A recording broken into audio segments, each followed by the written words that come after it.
श्री स्वामी समर्थ. श्रीपाद श्री वल्लभ प्रभूंचा जय जयकार असो.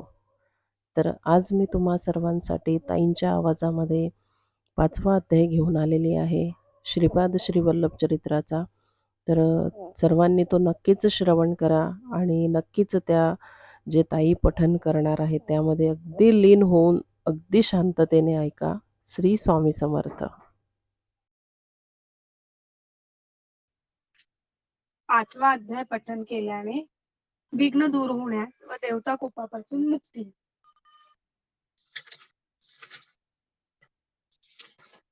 श्रीपाद श्रीवल्लभ स्तोत्रम. श्रीपाद वल्लभ गुरोः वदनारविन्दं वैराग्यदीप्ति परमोज्ज्वलमदित्यं मन्दस्मितं सुमधुरं करुणार्द्र नेत्रं संसारतापहरणं सततं स्मरामि. श्रीपाद श्रीवल्लभ गुरोः करकल्पवृक्षं भक्तेशदान निरतं रिपुसंशयं वै संस्मरणमात्रचिति जागरण सुभद्रं संसारभीतिशमनं सततं भजामि. श्रीपाद वल्लभ गुरोः परमेश्वरस्य योगीश्वरस्य शिवशक्ति समन्वितस्य श्रीपर्वतस्य शिखरं खलु सन्निविष्टं त्रैलोक्यपावन पदाब्जमहं नमामि.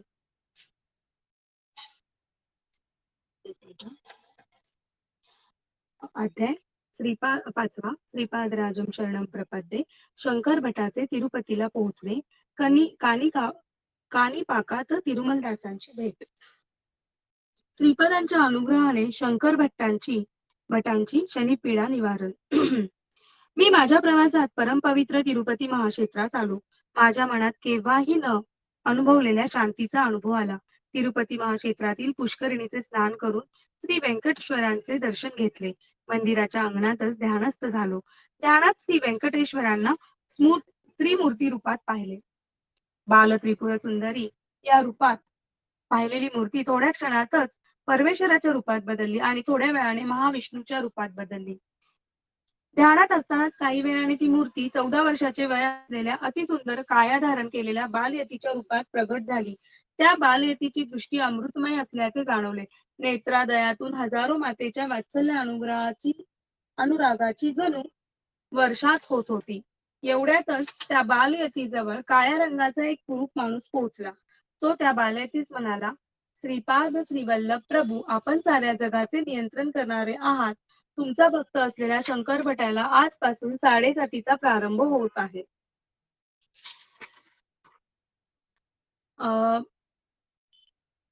या विश्वात अनेक प्रकारचे कष्ट आहेत, ते मी त्याच्या अनुभवास आणीन. प्रभूंच्या आज्ञेसाठी येथे उभा आहे. करुणासागर प्रभू म्हणाले, अरे शनेश्वरा, तू कर्मकारक आहेस. जीवांना कर्मफलितांचे अनुभव करून त्यांना कर्मविमुक्त करतोस.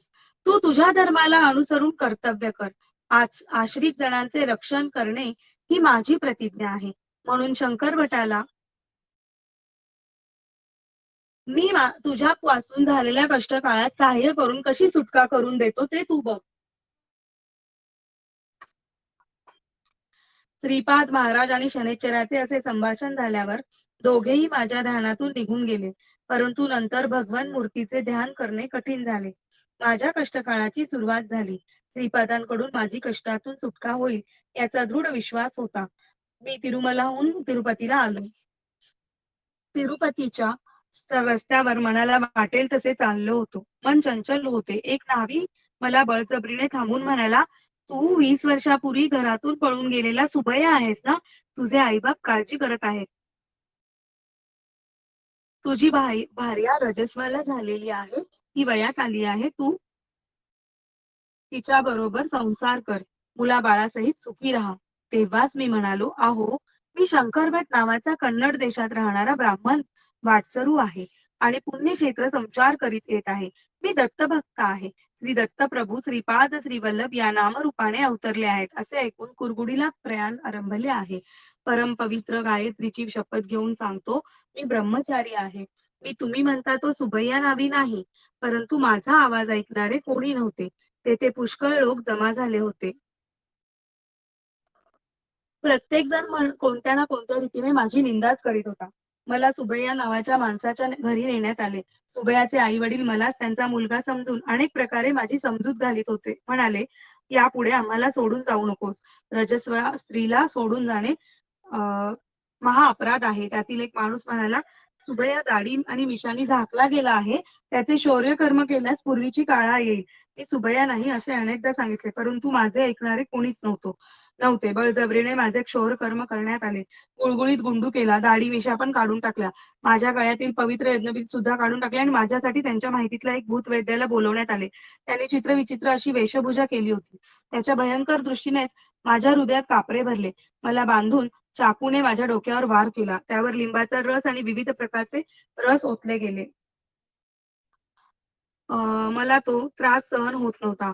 हा सगळा छळ झाल्यावर सुबैयाला ब्राह्मणभूताने पछाडले आहे, म्हणूनच हे जानवे घालून मंत्र बरळतो असा निर्णय घेण्यात आला.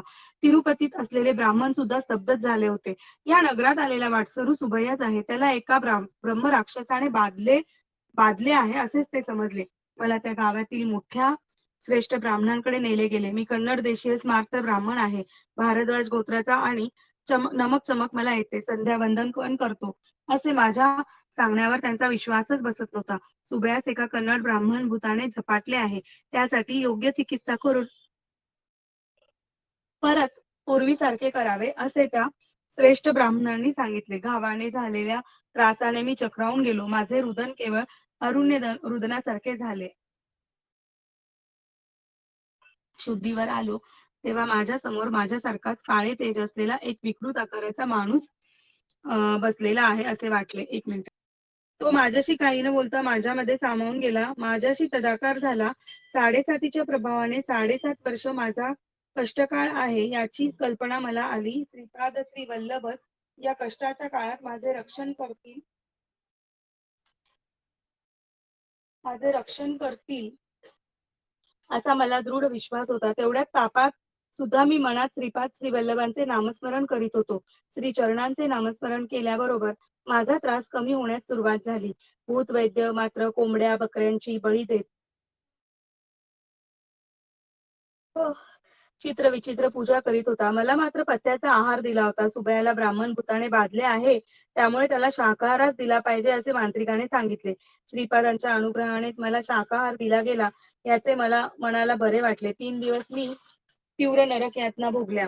त्या संकटात सुद्धा मी श्रीचरणांचे स्मरण न चुकवल्यामुळे 4थ्या दिवसापासून संकट येणे बंद झाले. ते लोक माझ्या शरीरावर चित्रविचित्र असे प्रयोग करीत होते.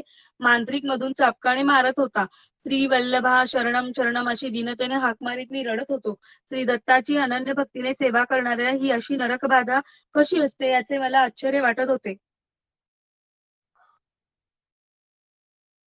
श्री स्वामी समर्थ. तेवढ्यातच विचित्र घडले. माझ्या शरीरावर चाबकाचा मार बसला, परंतु मला किंचित सुद्धा त्रास झाला नाही. तेव्हा मानसिकच रडू लागला. तो मला मारत होता, पण त्याच्या माराचा त्रास त्यालाच होत होता. हे कसे घडते हे त्याला समजत नव्हते. तो माझ्याकडे वेडसर नजरेने पाहत होता. मी मात्र ही स्त्रीचीच लीला आहे असे समजून हसलो. मी पथ्याचे जेवत होतो, परंतु ते सुद्धा मला मधुर वाटत होते. मी पोटभर जेवण्यास सुरुवात केली. जेवण श्रीपादांच्या अनुग्रहाचा प्रसाद समजून जेवत होतो. तो मांत्रिक मात्र त्याच्या आवडीचे कोंबड्या बकऱ्या खात असला तरी त्याला ते विषयासारखे भासत होते. त्याची तब्येत पण क्षीण होत होती. तो मला त्रास देण्याचे सोडून केवळ मंत्रपूजा वगैरे करून वेळ घालवित होता. माझा इलाज सुरू झाल्यापासून 5व्या दिवशी त्याचे घर जळून गेले. त्या घरात अग्नी नव्हताच, तरी सुद्धा सगळ्यांच्या देखतच अग्नी प्रकट झाला आणि क्षणातच सगळे राग झाले.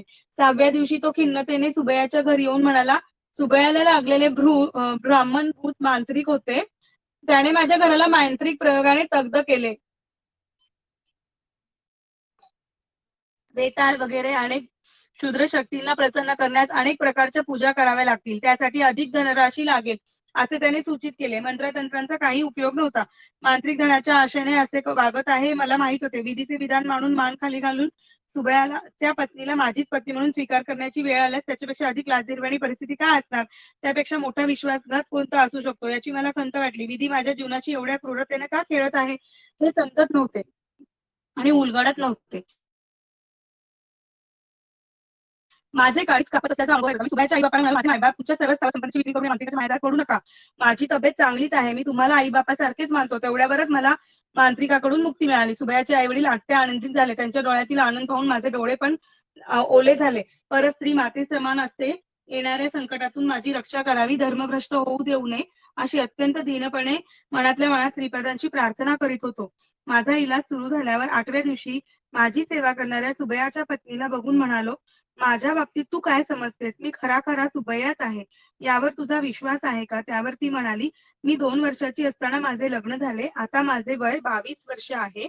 आपण माझे पती आहात की नाही ते त्या परमेश्वरालाच माहीत. दुसऱ्या कोणालाही माहीत नाही. नूतन यौवनात पदार्पण केलेल्या पत्नीस पाहून पुरुष स्थिर राहू शकत नाही. आपण इतका त्रास सहन करीत असताना सुद्धा मला पत्नी या नात्याने स्वीकारले नाही, स्पर्श केला नाही. हे सगळे उत्तम संस्कार असणाऱ्यालाच शक्य आहे. तुमच्याविषयी मला कसलीच भावना नाही. मी कुळाचाराला अनुसरून धर्मानेच जीवन कंठायचे ठरवले आहे. आपण माझे पती असल्यास या चरणदासीला सोडून जाऊ नये आणि माझा नवरा पळून जाऊन 20 वर्षे झाली. माझा विवाह बालपणातच झाला, तो मला नकळतच. या कारणास्तव तुम्ही मला आपली पत्नी म्हणून स्वीकार करू शकता. मी तुमच्या मार्गदर्शनाखालीच राहीन. तुम्ही नेहमी स्मरण करता ते श्रीपाद श्रीवल्लभांचे स्मरण करीन. त्या सद्गुरूंच्या चरणी या जटिल समस्येचे धर्मसंमतीपूर्वक निवारण करावे अशी मी प्रार्थना करीन. तिथे वक्तव्य मला युक्ती संगत असल्यासारखे वाटले. मी म्हणालो, श्रीपाद श्रीवल्लभ साक्षात दत्तप्रभूच आहेत. या कलियुगात त्यांनी अवतार घेतला आहे. प्रस्तुत ते कुरुपुरातच आहेत. आपल्या भक्तिभावास अनुसरून त्यांचे वर्तन असते. श्रीपाद श्रीवल्लभांना सद्गुरू या रूपाने स्मरण केल्यास सद्गुरू सारखेच अनुभव येतात. परमात्मा या रूपाने स्मरण केल्यास तेच परमात्मा आहेत असे सिद्ध होते करतात. तू सुद्धा श्रीपाद श्रीवल्लभांचे नामस्मरण कर. अचूक कर्तव्याचा बोध होईल. सगळ्यांना आनंदमय परिणाम लाभतील. त्या दिवशी वाड्यात भविष्य सांगणारा एक माला जंगम आला. जंगमाच्या वेशेत असलेल्या त्या माणसाकडे ताडपत्री ग्रंथ होते. आमच्या वाड्यातील सर्वजणांना थोड्याच कालावधीत तो फार आदरणीय झाला. त्याला भेटलेल्या सर्व भाविकांना तो भूत भविष्याची माहिती अत्यंत अद्भुतकारे सांगत असे. त्याच्या जवळचे ताडपत्र ग्रंथ हे नाडी ग्रंथ असून त्याला रमलशास्त्र असे नाव होते. त्यातील विषय अचूक असून त्यात सांगितलेल्या घटना बाहेर घडतात असे तो सांगत असे. सुबैयाच्या जनकांच्या समजुतीसाठी तो आमच्या घरी सुद्धा आला. माझ्या हातात थोड्या कवड्या देऊन त्या खाली टाकण्यास सांगितल्या. त्यानंतर गणित घालून त्याच्या ताडपत्राच्या ग्रंथातून एक पत्र काढून त्याने वाचण्यास सुरुवात केली. प्रश्न केलेला माणूस शंकर भाट नावाचा कन्नड ब्राह्मण आहे. दत्तावतारी श्रीपाद वल्लभांच्या चरित्राचे लिखाण हाच करेल. पूर्वजन्मी हा आणि याचा एक मित्र कंदुकूर या शहराच्या थोड्याच दूर असलेल्या मोगली चरला या ग्रामात जन्मले. जुगार खेळण्यात त्यांची विशेष आसक्ती होती. त्या ग्रामात एक प्रसिद्ध स्वयंभू दत्ताचे देऊळ होते. हा श्री दत्त देवालयाच्या अर्चकाच्या भावाच्या रूपात जन्मास आला व मोठ्या भावाच्या अनुपस्थितीत पूजा वगैरे हाच करीत असे. दत्त देवालयाच्या प्रांगणात हा आणि याचा मित्र दोघेही जुगार खेळण्यास मग्न असत. हा किती अनाचार आहे याची त्यांना खंत नव्हती. त्याच्या मित्राबरोबर एके दिवशी त्या खेळताना त्याने विचित्र अशी अट ठेवली. त्याचा मित्र जिंकल्यास याने खेळात हरलेली रक्कम द्यावी आणि हा जिंकला तर त्याच्या मित्राने आपल्या पत्नीस याला द्यावे असे ठरवले. या कराराला साक्ष म्हणजे हे दत्तप्रभूच आहेत असे मानून प्रमाण करून जुगार खेळण्यास सुरुवात केली. आपल्या समक्ष अत्यंत वाईट खेळ चालू असलेला दत्तप्रभू बघतच होते. खेळामध्ये शंकरभट विजयी झाला. शंकराच्या मित्राने त्याच्या पत्नीस त्याला देण्याचे नाकारले. भांडण मोठ्या माणसांपर्यंत गेले. कुळातील सुज्ञ लोक एकत्रित जमले. पवित्र अशा दत्तप्रभूंसमोर एवढे मोठे दुष्कृत्य घडले. ही अत्यंत खेदपूर्ण घटना होती. परस्त्रीचा मोह करून तिला वक्र मार्गाने प्राप्त करून घेण्याची इच्छा दर्शवल्याबद्दल शंकर त्यांच्या मित्राला नपुसंकपणा येण्यासारखे अंगछेदन करावे. असे केल्यावर त्या दोघांना ग्रामातून बहिष्कृत करावे असा न्याय सुज्ञांनी दिला. त्यांच्या न्यायाची अंमलबजावणी करण्यात आली. शंकर भटाने त्याच्या पूर्वजन्मी थोडा काळ दत्तसेवा केल्यामुळे या जन्मी देवभक्ती असलेला जन्म प्राप्त झाला. त्याचा मित्र सुबैया नावाने क्षौरकर्म करणाऱ्यांच्या घरी परमपवित्र तिरुपती क्षेत्रात जन्मला. त्याचे मन चंचल झाल्यामुळे वेडा होऊन लग्न झाल्यानंतर पळून गेला. भोळसर असलेली सुबैयाची पत्नी निर्दोष आहे. तिच्या पातिव्रताच्या प्रभावाने सुबैयाच्या मनाची चंचलता कमी होऊन हे रमलशास्त्र ऐकल्याच्या दुसऱ्याच दिवशी सुबैया परत आला. त्या दिवशी शंकर भटाची सुटका होईल. शंकर भटाला असलेले 7.5 श्रीपाद श्रीवल्लभांच्या अनुग्रहाने 7.5 दिवसातच निघून जाईल.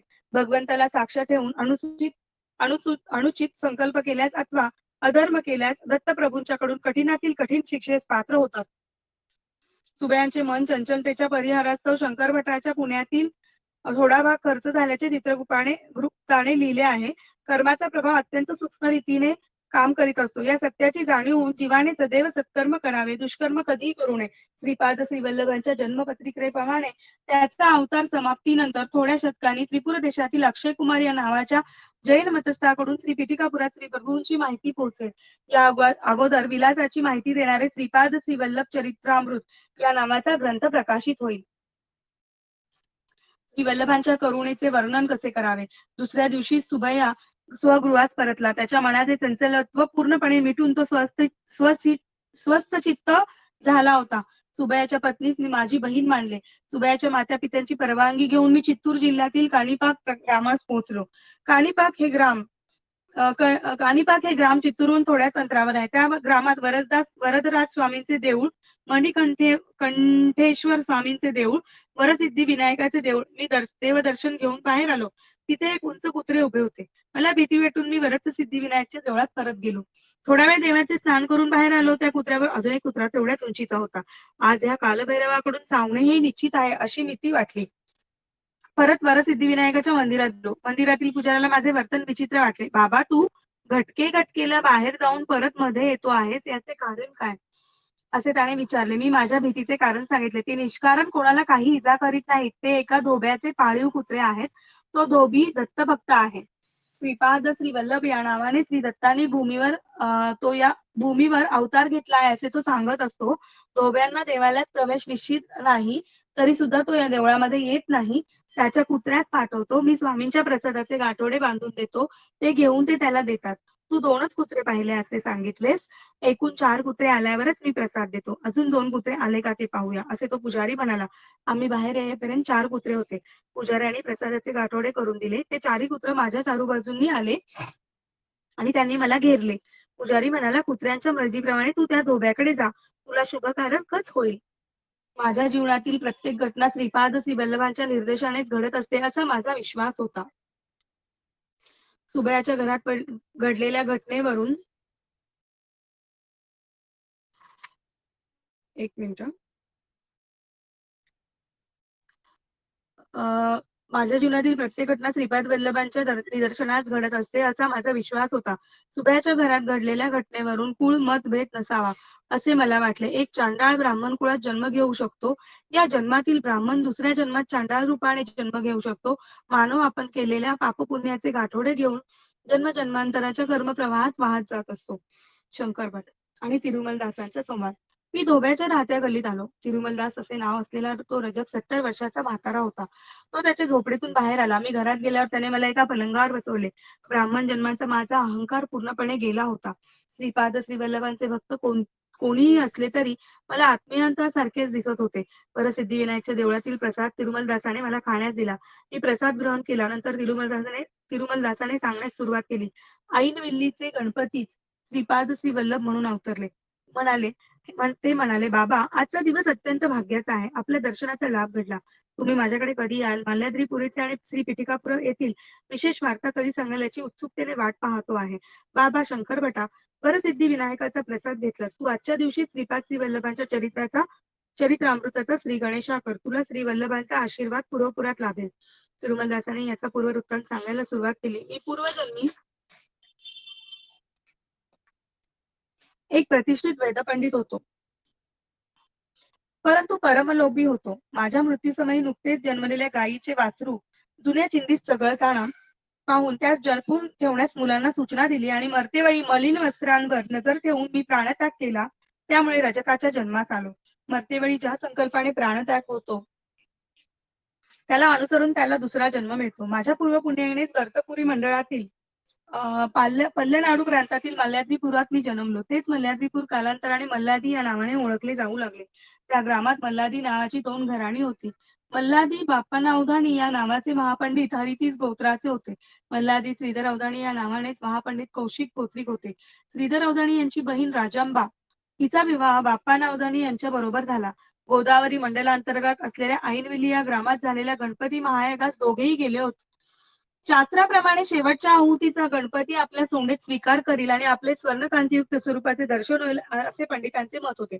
यज्ञाच्या शेवटी स्वर्णमय कांतीने गणपतीने दर्शन दिले. शेवटची आहुत आपल्या सोंडेत घेतली आणि मी स्वतः संपूर्ण केलेल्या गणेश चतुर्थीच्या दिवशी श्रीपाद श्री वल्लभ रूपाने अवतार घेईन असे वचन दिले. यज्ञास आलेले सगळेच लोक आश्चर्यचकित झाले. या सभेत तिघे नास्तिक ते होते. ते म्हणाले, दिसते ते सगळे इंद्रजाल आहे की महेंद्रजाल, पण गणपती मात्र नाही. तसे असेलच तर परत एकदा त्याचे दर्शन घडून आणावे. श्री स्वामी समर्थ. एक मिनिट.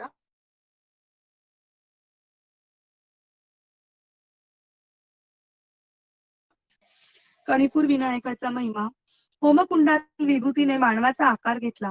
त्यानंतर ती महागणपती स्वरूपात रूपांतरित झाली. ते रूप बोलू लागले.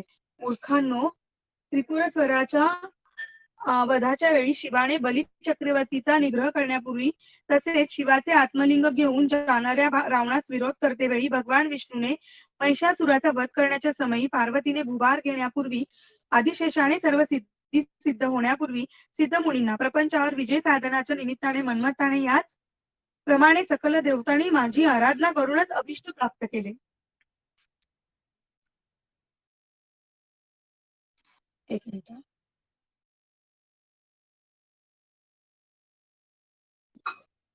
सगळ्या शक्तींचे मीच भांडार आहे. मी सर्व शक्तिमान आहे. राक्षक शक्ती सुद्धा माझ्यामध्येच आहे. सर्व विघ्नहर्ता मीच. सर्व विघ्नहर्ता सुद्धा मीच. सर्व विघ्नहर्ता सुद्धा मीच आहे. आणि दत्तात्रय म्हणजे कोण समजला? हरिहर पुत्र असलेला धर्मशास्त्रात तोच. विष्णू रूपात ब्रह्मरुद्र रूप विलीन झाले तेच दत्तरूप होय. धर्मशास्त्रामध्ये गणपती षण्मुख रूप विलीन झालेले हे रूप सुद्धा दत्तरूपच आहे. दत्तात्रय हे सर्व काळ त्रिमूर्ती स्वरूपच असतात. श्रीपाद श्री वल्लभ रूपात महागणपती असल्याने गणेश चतुर्थीच्या दिवशी त्यांचा अवतार होईल. त्यांच्यामध्ये सुब्रह्मण्याचे तत्व असल्याने ते केवळ ज्ञान अवतार म्हणून ओळखले जातील. शास्त्रा तत्वामुळे ते रूप समस्त कर्माचे आदी आणि मूळ असे समजले जातील. हा अवतार माता पित्याच्या संयोगाचे फळ नसेल. ज्योती स्वरूपच मानवाकृतीचे रूप घेईल.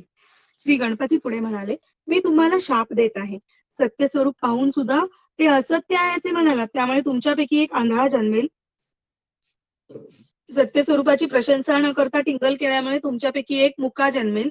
एवढा जनसमुदाय निजभक्त त्या सत्याच्या बाबतीत सांगत असता दुर्लक्ष करून न ऐकल्यामुळे तुमच्यापैकी एक बहिरा जन्मेल. तुम्ही तिघे बंधुरूपाने जन्माल आणि माझ्या स्वयंभू मूर्तीचे दर्शन घेतल्यावरच तुम्ही दोषरहित व्हाल. बाबा, ते तिघेही या काणीपुरात भावंडाच्या रूपात जन्मले. त्रिमूर्तींना दूषण दिल्यास घोर अनर्थ होतो. ही 3 भावंडे 1 एकर जमिनीत याच ग्रामात उत्पन्न काढीत असत. त्या शेतात पायथ्याला एक विहीर होती. मोठेच्या साह्याने पिकांना पाणी देण्याची सोय केली होती. एका वर्षी दुष्काळ पडला. जमिनीतील पाणी वाळून गेले. एके दिवशी विहिरीत असलेले पाणी सारे खर्च झाले. फावडा घेऊन तिघेही वाळू काढण्याच्या प्रयत्नात होते. त्या पाण्याखाली भागात असलेल्या दगडावर फावडा घालून रक्ताचा फवारा वर आला. रक्त हाताला लागल्याने मुक्याला वाचा फुटली. पाणी सुद्धा विहिरीत यथाविधी भरू लागले. पाण्याच्या स्पर्शाने बहिऱ्याचा दोष गेला आणि तिसऱ्या आंधळ्याने त्या पाण्यातील दगडाला स्पर्श केल्यामुळे त्याचे अंधत्व नाहीसे झाले. त्या स्वयंभू विनायकाच्या दगडी मूर्तीच्या डोक्यावर फावडा लागून रक्तस्राव आरंभ झाला. ती स्वयंभू मूर्ती बाहेर काढण्यात आली.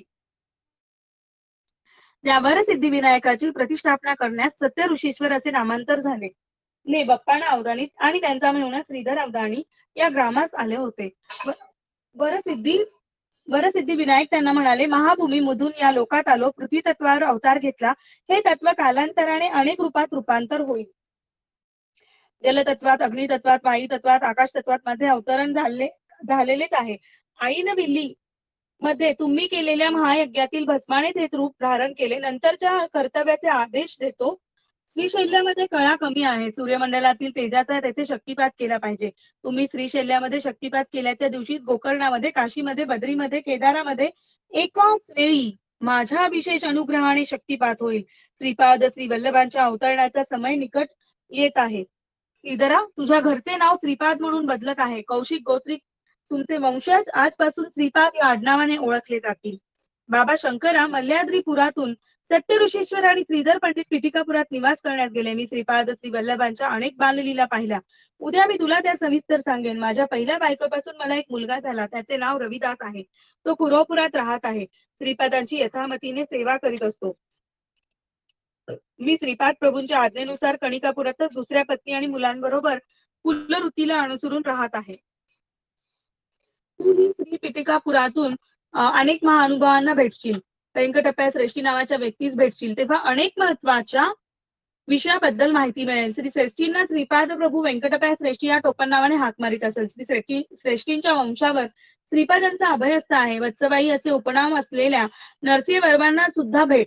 त्यांच्या श्रीपादांशी घनिष्ठ संबंध आहे. तुझ्याकडून रचल्या जाणाऱ्या श्रीपादांच्या चरित्रास श्री चरणांचा आशीर्वाद लाभेल. तू लिहिलेल्या ग्रंथाखेरीज दुसरा कोणताही ग्रंथ श्रीपादांचे चरित्र संपूर्ण रीतीने माहिती देणारा असणार नाही ही श्री चरणांची आज्ञा आहे. श्रीपाद श्रीवल्लभांचा जय जयकार असो. श्री सिद्धमंगल स्तोत्र.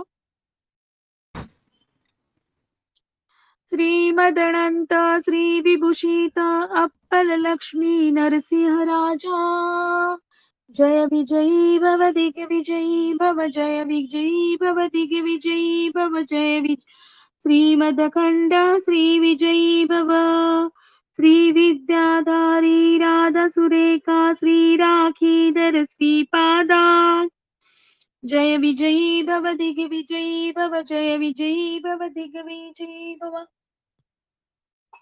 श्रीमदखंड श्री विजयी भव माता सुमती वात्सल्यामृत परिपोषित जय श्रीपादा जय विजयी भव दिग्विजयी भव जय विजयी भव दिग्विजयी भव श्रीमदखंड श्री विजयी भव सत्य ऋषीश्वर दुहितानंदन पापण चारणतु श्री चरणा जय विजयी भव दिग्विजयी भव जय विजयी भव दिग्विजयी भव श्रीमदखंड श्री विजयी भव सावित्री काटक चयन पुण्यफला भारद्वज ऋषि गोत्र संभवा जय विजयी भव दिग्विजयी भव जय विजयी भव दिग्विजयी भव श्रीमदखंड श्री विजयी भव दो चौपाती देव लक्ष्मी गण संख्या बोधित श्री चरणा जय विजयी भव दिग्विजयी भव जय विजयी भव दिग्विजयी भव श्रीमदखंड श्री विजयी भव पुण्य रूपिणी राजंबा सुत गर्भ पुण्य फल संजाता जय विजयी भव दिग्विजयी भव जय विजयी भव दिग्विजयी भव श्रीमदखंड श्री विजयी भव सुमती नंदन नरहरि नंदन दत्त देव प्रभु श्रीपादा जय विजयी भव दिग्विजयी भव जय विजयी भव दिग्विजयी भव श्रीमदखंड श्री विजयी भव पीठिका पुरा नित्य विहारा मधुमति दत्ता मंगल रूपा जय विजयी भव दिग्विजयी भव जय विजयी भव दिग्विजयी भव श्रीमदखंड श्री विजयी भव श्रीपादराजं शरणं प्रपद्ये श्रीपादराजं शरणं प्रपद्ये. श्री स्वामी समर्थ. श्री स्वामी समर्थ. श्रीपाद श्रीवल्लभ प्रभूंचा जय जयकार असो. बघा किती सुंदर आणि छान आवाजात त्या ताईंनी त्या 5व्या अध्यायाचं पठण केलं आणि आपण सर्वांनी ते श्रवण केलेलं आहे. खरंच खूप सुंदर असं त्या ताई पठण करत आहे. धन्यवाद ताई, तुमचे खूप खूप धन्यवाद. आणि अजूनही काही सेवेकऱ्यांनी जर आपल्या कृपाछत्र स्वामी या यूट्यूब चॅनलला सबस्क्राईब केलं नसेल तर नक्कीच आपल्या चॅनलला सबस्क्राईब करा, जेणेकरून असेच येणारे श्रीपाद श्रीवल्लभ प्रभूच्या चरित्राचे अध्याय तुम्हाला ऐकायला मिळतील. आपण जरी वाचन करू शकत नसलो तरी आपण जरी श्रवण केलं तरीही त्याचं पुण्य आपल्याला मिळत असतं.